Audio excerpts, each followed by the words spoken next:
In view of the historical fact that the cartel will ultimately, be break down, as you stated in the case of rubber and steel.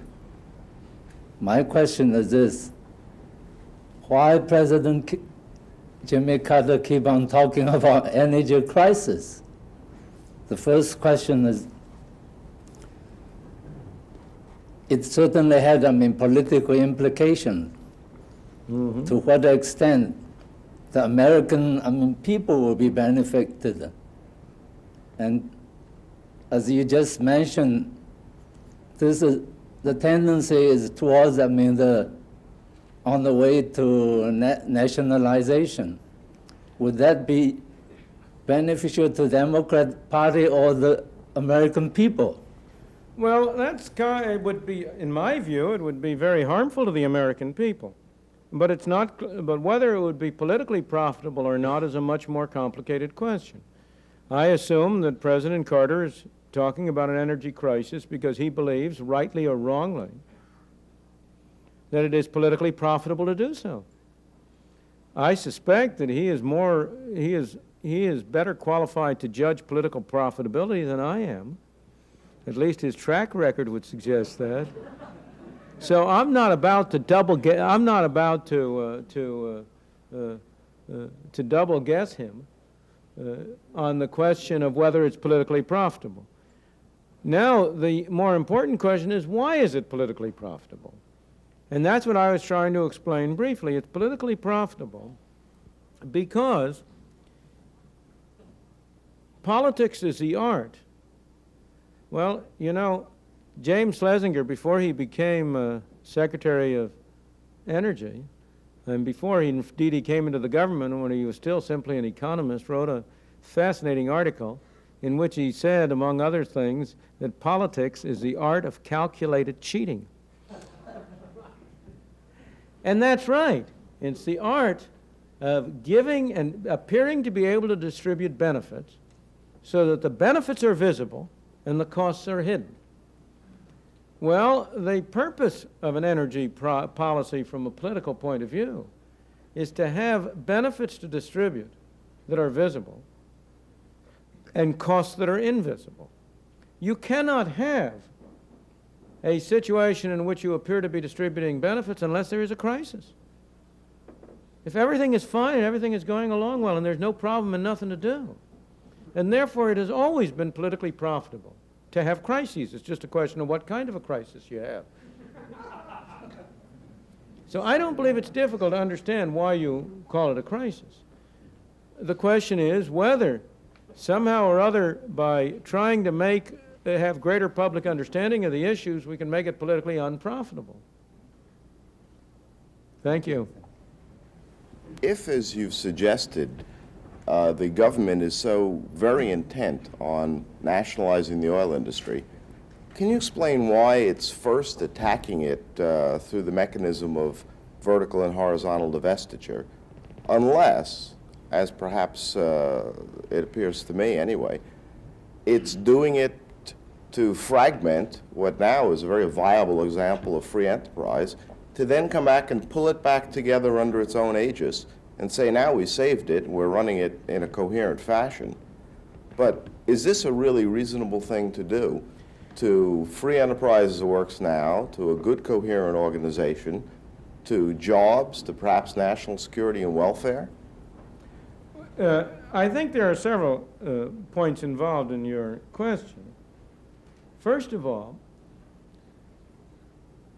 there isn't such a thing as the government view or the view. You have many independent fiefdoms in what is supposedly a government. You have many independent views. One group will be moving for divestiture while another group may well be moving in the opposite direction. So it isn't necessary to have a coherent view. But in the second place, a major component of the movement has to be in all these areas is to try to establish the inadequacy or inequity or evil of the industry to provide a case for having the government control it and run it. Now there are many levels in which you can do that, and one of those levels is to complain that it's a monopoly, which is unfairly exploiting the consumer, and that it's able to get that monopoly power because it's vertically integrated. So in part, the move for horizontal divestiture must not be interpreted necessarily as a serious move to divest it, but simply as part of the propaganda campaign against the oil industry as an efficient, effective, competitive industry. Needless to say, I think that that is a very undesirable movement. I do not believe there is any evidence, or any significant evidence, that aside from government involvement, the oil industry is imperfectly competitive. It's rather very competitive. I think a lot of people agree there. Yeah, essentially, all professional economists who have looked into the competitive state of the industry have agreed that absent government involvement, it would be a highly competitive industry. So in answer to your question, I see no point to divestiture, and I don't think it'll get anywhere really. And I think it's just part of the general propaganda attack against the oil industry, which establishes a climate of opinion that is favorable to increased government controls over the industry. I speak of nationalization. That doesn't mean that you have to have literal government ownership and operation of the industry. If government bureaucrats can use that $10 billion pot they have to decide who produces what, who consumes what, well, then you have essentially control over the industry, whether the name is private enterprise or not. Thank you. Thank you.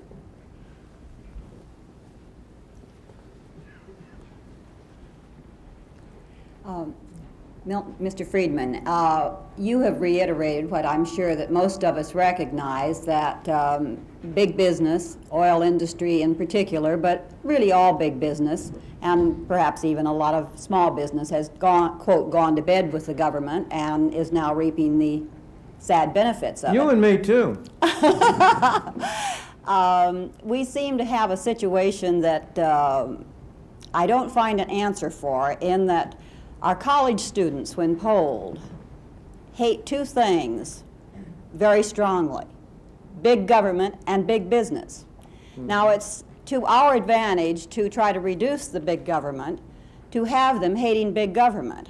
But I do not know how we separate their hate of big government and big business, particularly since people like my own Congressman, George Miller, at a recent town hall, when he was telling everybody why we must have the energy program, said we must conserve energy. And I asked the question, I'm certain that you understand about Carter's MOPS energy group that estimated a 600-year supply of natural gas given the free market.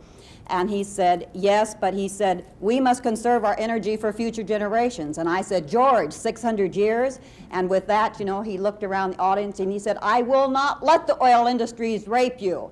And of course got cheers. Now, as long as they can play this way, we are not going to be able to separate big government being able to blame the oil industry for what is happening. So my question, it's a long way to get there, I realize, but my question is, how, given the fact that maybe industry will wake up and stop playing the game with big government, but that seems almost unlikely since it's to their benefit, and we are all self-motivated, self-interested, how are we going to break this combination, which we have to break in order to be able to destroy the big monster of big government?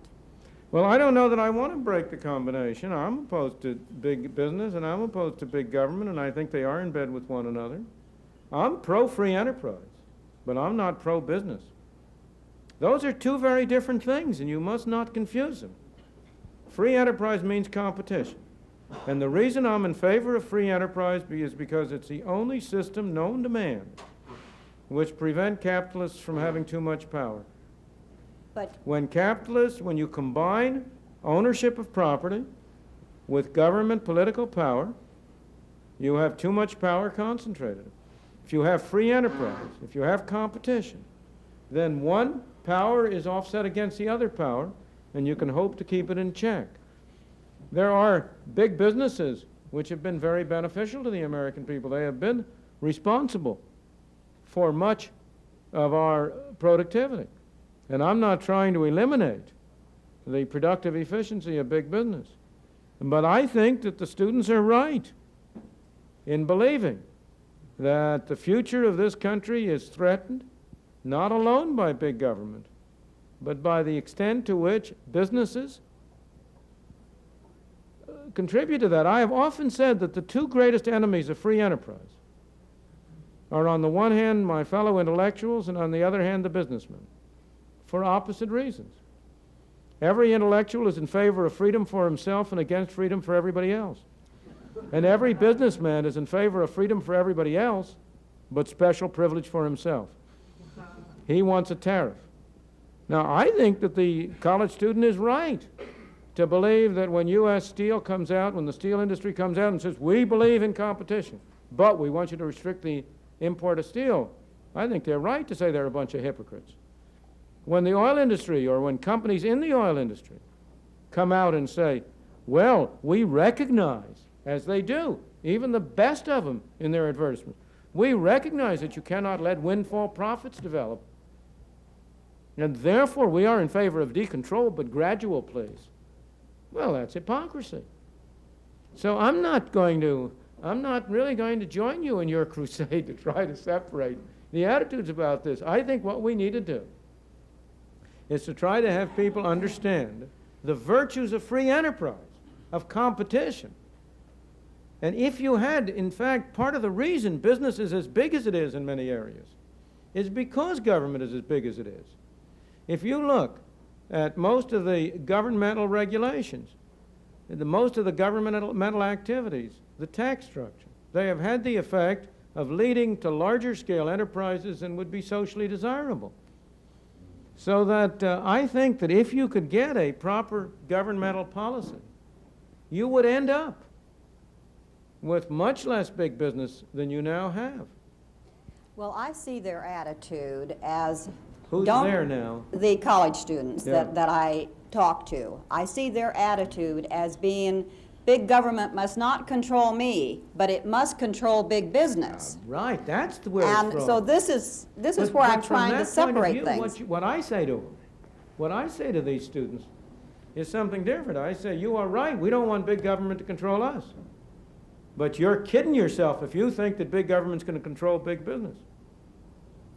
The history of this is always that well-meaning people like you, who have favored governmental controls on big business, have ended up being the front men for the big businessmen they would never knowingly serve. Because what happens is that every time you set up one of these supposed controls, the business comes and takes it over. So if you want to control big business, you rely on competition, on an open door. I have a standard question. I sort of ask a parlor question I ask to people who talk about the vices of big business. I say, suppose you could pass one law for the sole and solitary purpose of increasing competition. No other purpose. What law would you pass? And they very seldom come up with the right answer. So, you know, they come up with stories like doubling the budget of antitrust or setting a limit no single company can have more than X percent of an industry, or things like that. The right answer is very simple, and everybody will immediately recognize it. Complete international free trade. Abolish all tariffs, all restrictions on imports. That would do far more to introduce competition and prevent monopoly than anything you could do in the antitrust area directly.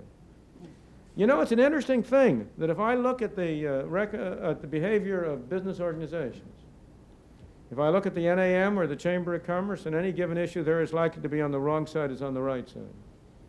The only organization that is almost always on the right side is the National Federation of Independent Business. Why? Because it represents small business.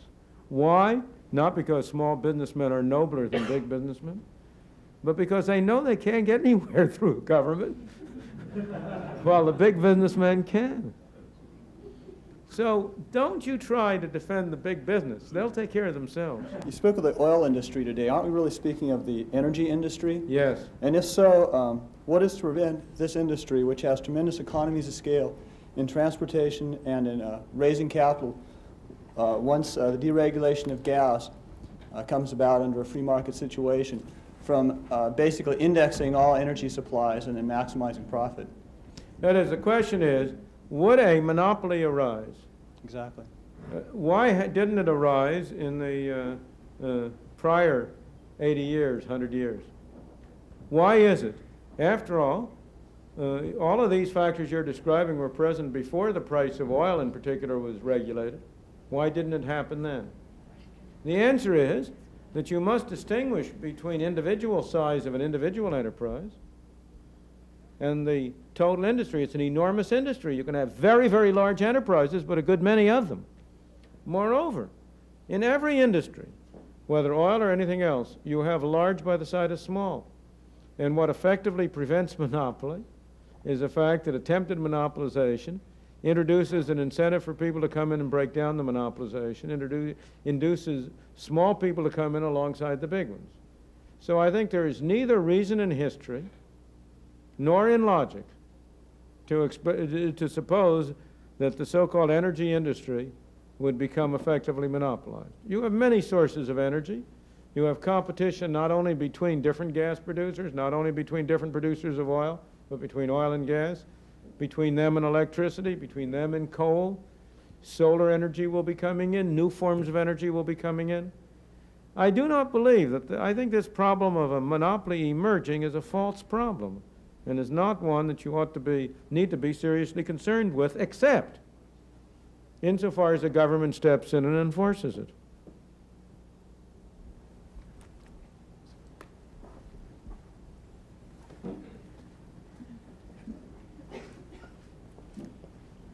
Yes, ma'am. Do you feel that we will eventually see complete decontrol of government decontrol of oil and natural gas? And if so, how long do you feel it would be before the alternate sources of energy and additional exploration and so forth would eliminate the energy crisis?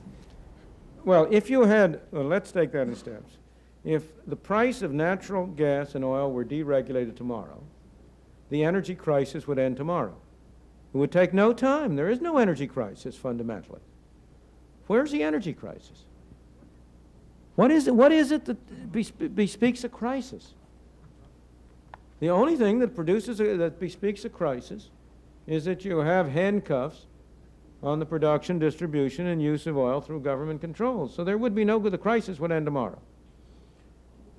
On the first part of your question,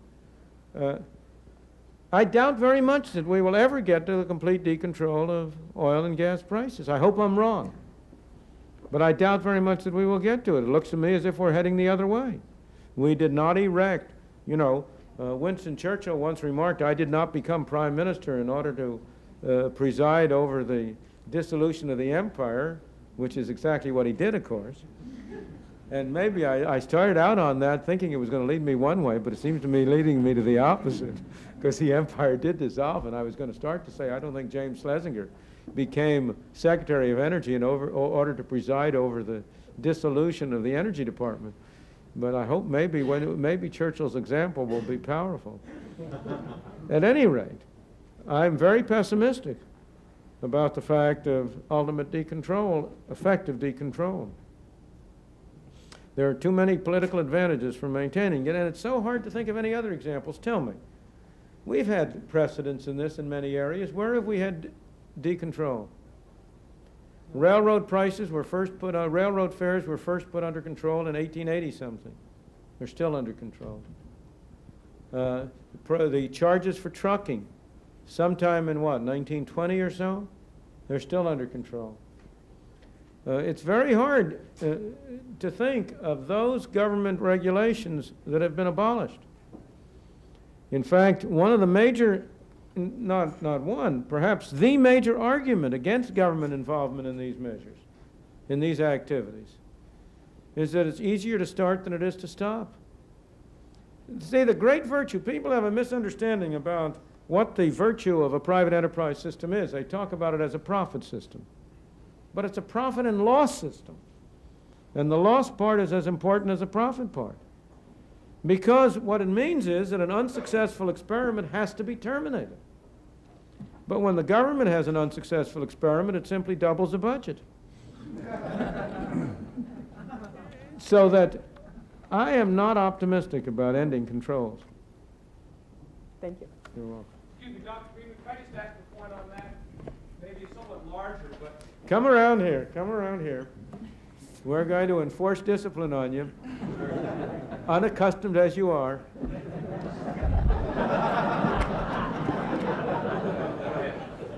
Yes, sir, come on ahead and he'll take his turn. Dr. Friedman, there's a great deal of debate, both nationally and particularly here in California, about generational electricity through nuclear power. I wonder if you could give us your comments on that and mention also what you're feeling in terms of government regulation of nuclear power and really government direction and Carter's proposal that the breeder reactor program basically be canceled and so on. I'm not enough of an expert to comment particularly on the breeder reactor. That gets you into a problem which really is not at all an economic problem. It has a problem of the extent to which that would contribute to the proliferation of nuclear weapons. Fundamentally, the argument against the breeder reactor that I can recognize as making a great deal of sense is the argument that that its development and it would make it far easier for countries to develop in very quick time a weapons capability. And I'm not competent to evaluate that. But let me go back to the first question. We have taken a measure, the government has taken measures which has, in a way, hampered the possibility of allowing nuclear energy to be produced under appropriate free market conditions. Namely, the measures to limit the liability. You see, there is a measure which limits the liability of a nuclear generating plant for harm which may be done to others as a result of accidents. Now that's, I think, a very unfortunate measure. A free enterprise system is one under which people are responsible for what they do. And it is appropriate that a nuclear generating station should be subject to the same responsibility in case of harm to others as any other activity. And by limiting the damages that could be assessed against it, the government has essentially reduced the private incentive to minimize, to make the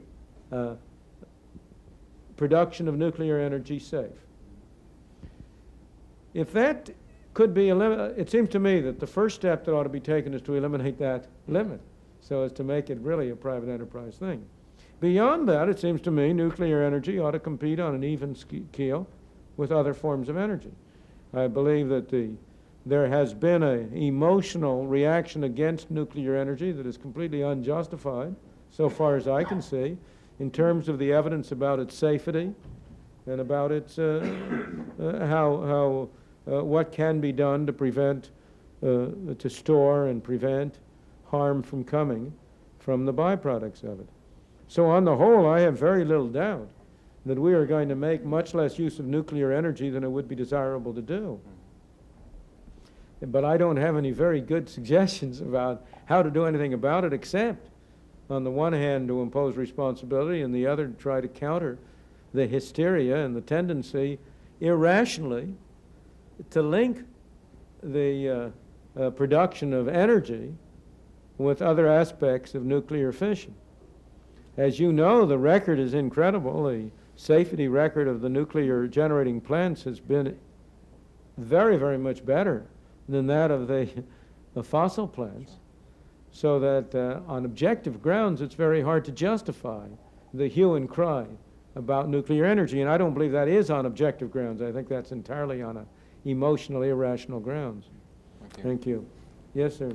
What you consider to be the continued effect of the current balance of payments. Thank you. You know, there's, as you know, one of the major arguments that is made about the problem of oil is that somehow or other it's responsible for the weak dollar abroad. That supposedly we have a balance of payments deficit because we're spending so much on foreign oil. Well, you can immediately see that that's a bunch of nonsense. If you, because we import, what is it, not less than half of our oil. Germany and Japan import 100% of their oil. If our importing half of our oil makes the dollar weak, Why does importing all of the oil make the mark and the yen strong? Obviously, there must be something wrong with that argument. And of course there is. The dollar is weak, not because we're importing oil, but because we're producing pieces of paper, namely money. The dollar is weak because our inflation rate has been higher, and our anticipated rate of inflation is higher than the inflation rate of Germany, of Switzerland, of Japan. That's why our dollar is weak. We have a large balance of payments deficit. You can almost reverse it. Instead of asking, why do we have a large balance of payments deficit, it would be interesting to ask this question. If we have a balance of payments deficit, somebody must be accumulating those dollars. If we're spending more dollars than other people are using to buy our goods, what's happening to the difference? Somebody must be holding it. And so you might ask the question, why is it that people are willing to add $30 billion at foreigners? Were willing last year to add something like $30 billion to the amount of dollars they hold. You could interpret that as a sign of enormous confidence in the strength of the United States. That's not a sign of weakness. Well, it may or may not be. It depends on who holds those dollars and why. In point of fact, a considerable volume of those dollars have been accumulated by foreign central banks, the German central bank and the Japanese central bank, because they have been unwilling to allow the value of their currency to appreciate vis-a-vis the dollar. But that's their doing. Insofar as they're doing that, they're giving us a gift. They're providing us with goods without our having to ship out any goods to them. There is no area in which things tend to be upside down so much as in the area of international trade, where it's common to regard exports as a good thing and imports as a bad thing. But of course it's the other way around from the point of view of the consumer. Imports are what we are able to consume, what enables us to have a higher standard of life. Exports are what we have to pay for it. If foreign countries, if Japan is perfectly willing to send us television sets and steel and so on, and take green pieces of paper in return, bigger fools we not to take them up on it. But of course they're not willing to do it.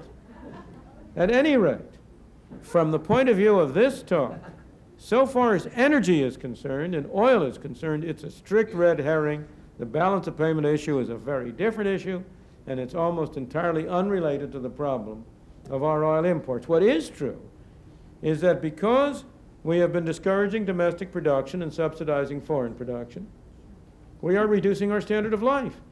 We're handing over to the OPEC countries a larger chunk of resources for oil than we need to do, and that's making us poorer. That's true. Has nothing to do with the balance of payments deficit or with the weakened dollar. Thank you for asking the question. I think we had better close it off. Thank you, ladies and gentlemen, for joining us.